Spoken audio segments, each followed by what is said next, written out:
Good morning, Andy. Thank you so much for making time to reflect upon your experiences from the last few decades of working within the financial sector. Thank you, Farah. Great to meet you this morning, and I'll look forward to highlighting my experience over the last 30 years in the sector.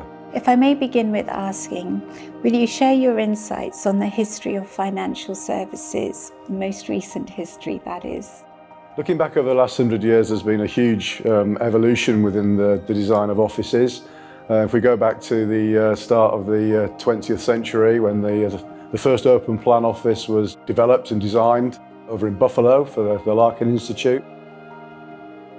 There's been a lot of influences in the last, certainly in the last 30 years, which is the time that I'm going to talk about, within the evolution of office design in the sector. The key influences, as far as I can see them, are the advent of technology in the 80s, the development of financial estates such as places like Canary Wharf, and the move away from the city in London, obviously fueled by the extension of the Jubilee line. The financial crisis in 1987 and 2008. The emphasis on enhanced security in more recent years obviously is a major factor within this sector. One of the most more recent impacts on the sector was the COVID pandemic of 2020 and the effect that had on the workplace. In recent years, and certainly moving into the future, one of the biggest drivers for projects in this sector is the carbon agenda and the drive to net zero. Andy, thank you so much for your insightful answer. Within the property, real estate and construction industry, technology continues to have a significant impact. Please would you draw upon your experiences of how technology is affecting the design of financial offices? Farah, my answer is going to be threefold. The increased use of technology has had a marked effect on the design of the office in the last 30 years. Going back to pre-computer days, the office environment did look very different when everything was done on paper. The increased use of technology has had a major impact on the requirement for power, which has obviously driven the requirement for raised floors within buildings and riser shafts, and also the enhancement of MEP systems. Building loads have gone up, which has obviously had an effect on the air conditioning loads, and also the requirement for resilience within systems, the introduction of standby systems, UPS systems, generation systems to actually ensure that the business function can trade in the event of a power interruption. I would now like to talk about screens and the impact of flat panel displays within the office environment. Originally, desks were designed when screens were introduced to accommodate CRT screens, which obviously had quite a lot of size and depth to them, and also a larger power requirement. The introduction of screens within offices had an impact on the lighting design of an office. Obviously, lighting had to now be sympathetic with screens, so the users don't have a visual impairment. Obviously, the less resilience on paper and the more resilience on data storage changed the storage requirements away from storage cupboards to obviously data rooms and data centers. The introduction of flat panel displays had a massive effect on the office environment. Sales of LCD screens worldwide went from 1 billion in 1990 to about 10 billion in 1995. And this had a massive impact on the office design. The office populations could increase because desk sizes reduced. The flat panel displays had used less power, but obviously clients were putting more people onto desks, and we started to see some really chunky numbers of people within trading floors, and there was a kind of a max packs environment within the banking sector, and that was driven by the fact we could actually put more people onto desks because they were smaller because of the reduced size of screen. Studies were done in the 90s to sort of see the impact of that, and I was involved in one of those, and we worked out that the desk size could be reduced by potentially 36% of its size, and you could increase trader density within a trading floor by up to about 25%. And finally, I'm going to talk about the internet and the World Wide Web. The growth of the internet and utilising cloud-based services has had an effect on the amount of data storage we require in offices, the introduction obviously of data centres. Clients have gone away in more recent years to actually having having storage on sites and going for off-site storage, developing obviously off-site data centres, which has reduced the requirement for that sort of facility within the general sort of financial client's offices accommodation. That's affected the amount of standby power required in those locations, etc. Footplate's gone down for data storage rooms and offices. And also it's had an impact on the requirement for things like DR facilities within buildings. So yeah, that's had a marked effect. Thank you, Andy, for your canter through the technological advances that we have all experienced. I think we can all smile at our first recollection of when we had computers on our desk and sending the first electronic message. If I may, would you reflect upon significant recent events that have influenced the way we now design financial offices? I would like to draw upon the financial crisis we experienced in 1987 and then again in 2008. In 1987, the markets fell by more than 20% in a single day, and that led to obviously redundancies in the financial services sector and a knock-on effect on the wider economy that, for those of us that were there at the time, will all remember. It also caused a lack of confidence with the banking sector. This didn't have a particularly marked effect on the design of the workplace, but obviously it had a lot of impact on projects stalled and the actual aspirations of banks and their development programs at the time. The other major influence in this sector in this time was the COVID pandemic of 2020, which I'm sure we all remember. The introduction of the culture of home working, which is obviously a very, very new thing in the financial world, had a major effect on the way that offices were designed, the way people worked. Touchdown spaces became prevalent, and obviously people had to be, were more reliant on the cloud-based services and the internet to actually work from home. There was a major emphasis on air quality and cleanliness within the office space. There was lots of studies done, and we were actually part of those studies to actually improve the environment by introducing more fresh air into buildings and introducing more filtration to make sure the air was clean. Air control became more prevalent in terms of purging meeting spaces to make sure to try and control infections. And obviously the use of smart technology and the advent of that was around about the same time, the development of that, and that had working within the building helped with occupancy levels in buildings and how most buildings were designed and managed.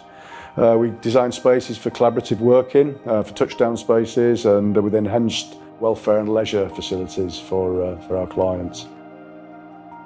Interestingly, we are currently working on the refurbishment of a tall tower for a financial client within Canary Wharf. The client's aspirations are to create the best-in-class working environment with the health and well-being of the building occupants being at the forefront of the driver for the design.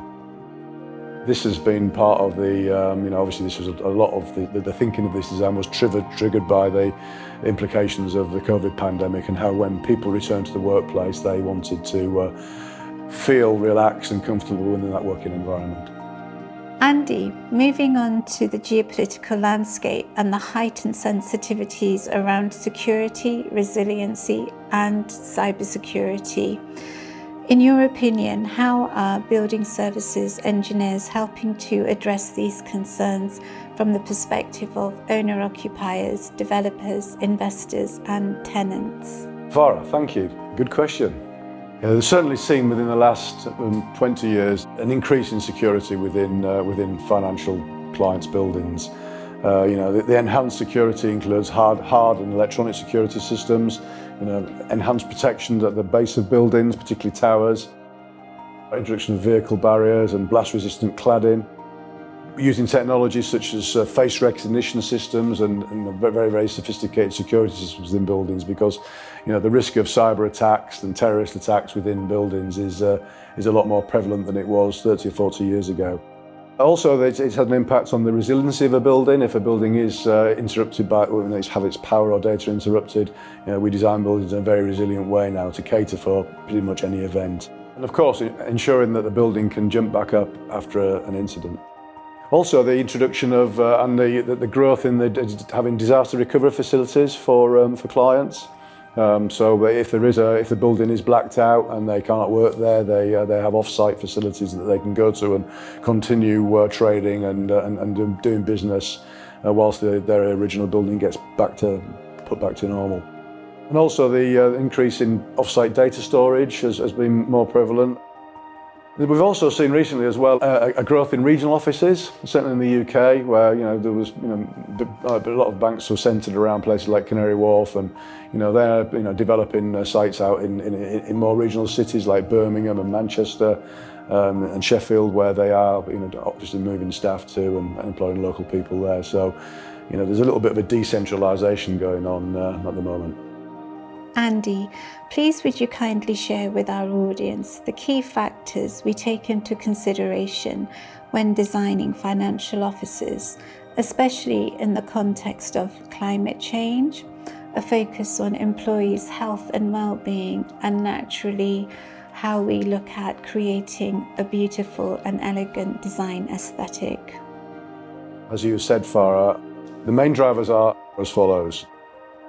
Reducing energy use within a building and the sustainability agenda, delivering carbon reduction and delivering net zero ambitions, which is paramount within our industry in this sector.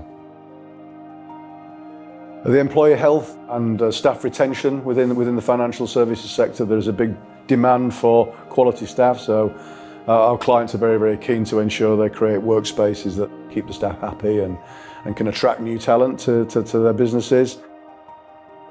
They normally have a multitude of facilities with emphasis on staff well-being and ensuring the work-life balance is correct for their staff, improving moods and health in their building occupants, feeling calm and relaxed. Increasingly, there is a requirement for the workplace to be agile, responsive and flexible. The building and systems resilience is always of paramount importance within the sector. Quality of space we've touched on before, but that is, we can't advertise that in much. I think also, just to sort of looking at the future, designing flexible infrastructure solutions that complement the uses of the space, both for now and for a blueprint for future modifications. Nobody could have predicted what's happened in the last few years with the evolution of the workplace post-COVID. We don't really know what it's going to be like in the next 10 years. So I think when we design a space these days, it has to be able to turn it, churn it up, change it.